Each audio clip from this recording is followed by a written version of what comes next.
Hello my dear friends, this is Shiv Sagar and you're watching Shiv Sagar Spoken English YouTube channel. Through this channel you can learn spoken English with it. So my dear friends, I would like to request you please कि तपाईहरुले यस च्यानललाई subscribe गर्दिन नबिर्सिनु होला. At the same time don't fail to click the bell icon so that you will have notification and you can learn spoken English with ease.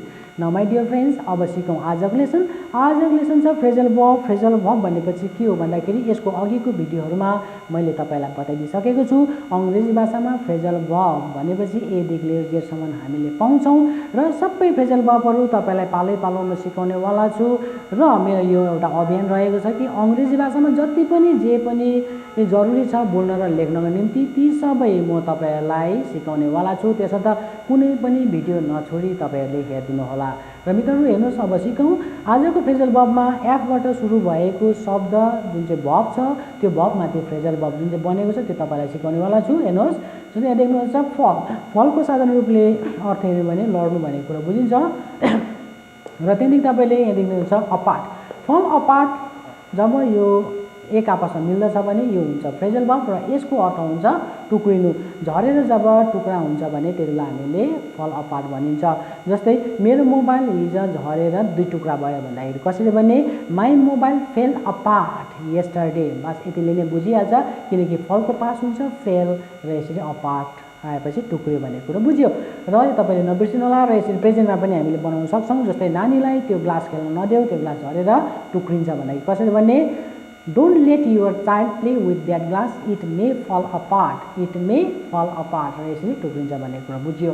र अर्को हेर्नुस् यहाँनिर fall back. fall back भनेपछि पछि हट्नु. कुनै पनि परिस्थिति स्थितिलाई हेरेर पछि हट्छौं भने त्यसलाई हामीले अंग्रेजी भाषामा fall back भन्न सकिन्छ. जस्तै मानिसहरुको मनस्थितिलाई बुझेर पुलिस पछि हटे भन्दाखेरि कसरी भने After gauging the people's mood, the police fell back.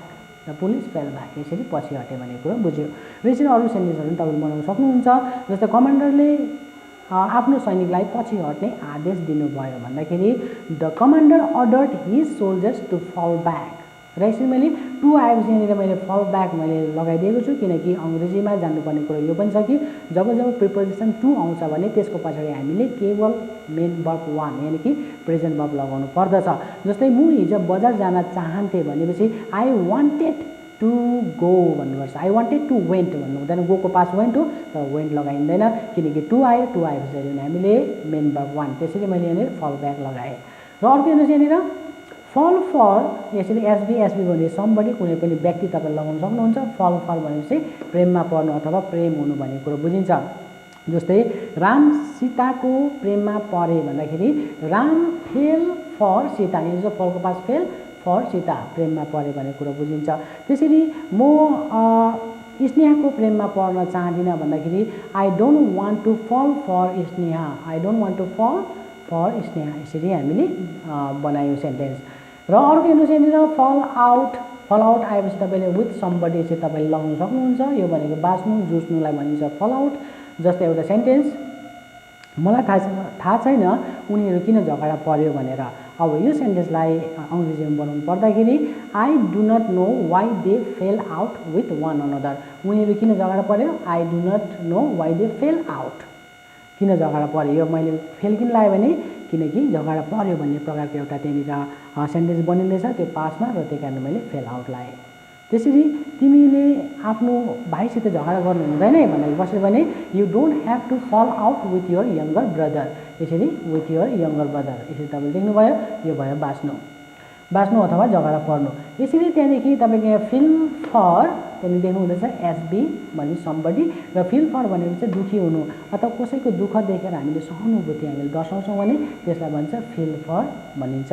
र यसको पछाडि हामीले समबडी लगाउन सक्छौँ. जस्तै प्रकारले म उसको त्यस्तो दरिद्र अवस्था देखेर एकदमै दुखी भए भन्दाखेरि कसरी भने आई फिलको पास हुन्छ felt. I felt for his worst condition. र उसको एकदमै दरिद्रताको अवस्था देखेर म एकदमै दुखी भए भन्ने कुरो बुझिन्छ. र अर्को हेर्नुहोस् यहाँनिर find something out. Find out भनेपछि पत्तो लगाउनु हो. पत्तो लगाउनु भनेपछि मतलब केही कुरो चाल पाउनु. जस्तै एउटा सेन्टेन्स तिमीले यो क्वेसन्सको एउटा आन्सर पत्ता लगाउने कोसिस गर भन्दाखेरि कसरी भने you please try to find out the answers to this question. Try to find out the answers to this questions. यसरी हामीले बनाउँछौँ। फाइन्ड आउट भनेपछि पत्ता लगाउनु। उसरी नै हामीले अरू सेन्टेन्सहरू बनाउन सक्छौँ। जस्तै प्रकारको I haven't found out the clues of their feud भनेपछि के बुझ्छ? आई हेभन्ट फाउन्ड आउट हो। यहाँ मैले फाइन्डको यहाँ MB3 फाउन्ड भयो, किनकि ह्याभ हेज ह्याड आएपछि हामीले भर्ब थर्ड फर्म लगाउनु पर्ने हुन्छ र यसरी फाइन्डको भर्ब थर्ड फर्म हुन्छ फाउन्ड। र यसरी मैले I haven't found out the clues बनाएँ। यानि मैले उनीहरू फ्युट भनेपछि कुनै पनि एउटा बाजो, कुनै पनि एउटा दुश्मनी, उनीहरूको दुश्मनीको कारण के हो मैले त्यो पाएको छुइनँ, यानि क्लु पाएको छुइनँ भन्ने कुरो बुझिन्छ। र यो भयो फाइन्ड आउटको। र अर्को चाहिँ फिक्स अन, यानि कि एसटिएस भनेको समथिङ, कुनै पनि नाउन अथवा कुनै चिजबिज तपाईँ लगाउन सक्नुहुन्छ। यो भनेको तय गर्नु। जस्तै हामीले मिटिङको डेट तय गरेको छौँ भनेपछि we have fixed on the date of meeting, on the date of meeting. र यसरी मिटिङको हामीले फिक्स गरेको छौँ भन्ने कुरो बुझिन्छ। र अर्को चाहिँ यहाँनिर फ्लाइ एट भनेपछि यहाँनिर तपाईँले एसबी देख्नुहुन्छ समबडी, फ्लाइ एट भनेपछि आक्रमण गर्नु।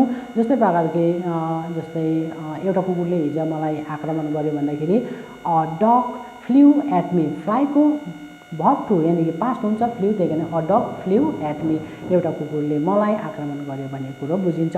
र यो थियो मित्रहरू, हेर्नुहोस् आजको जुन चाहिँ फ्रेजल भर्ब एफबाट सुरु भएको भर्बको जुन चाहिँ तपाईँले सिक्नुभयो। आशा छ तपाईँले यसबाट केही न केही सिक्नुभयो होला भनेर। र यसरी हामीले प्रत्येक क्षण नयाँ नयाँ कुरोहरू सिक्दै जान्छौँ। त्यसैले तपाईँले मेरो भिडियो हेर्न नछोड्नुहोला। र फेरि अर्को भिडियो लिएर तपाईँको समक्ष आउने नै छु। तबसम्मको लागि बिदा पाऊँ। धन्यवाद।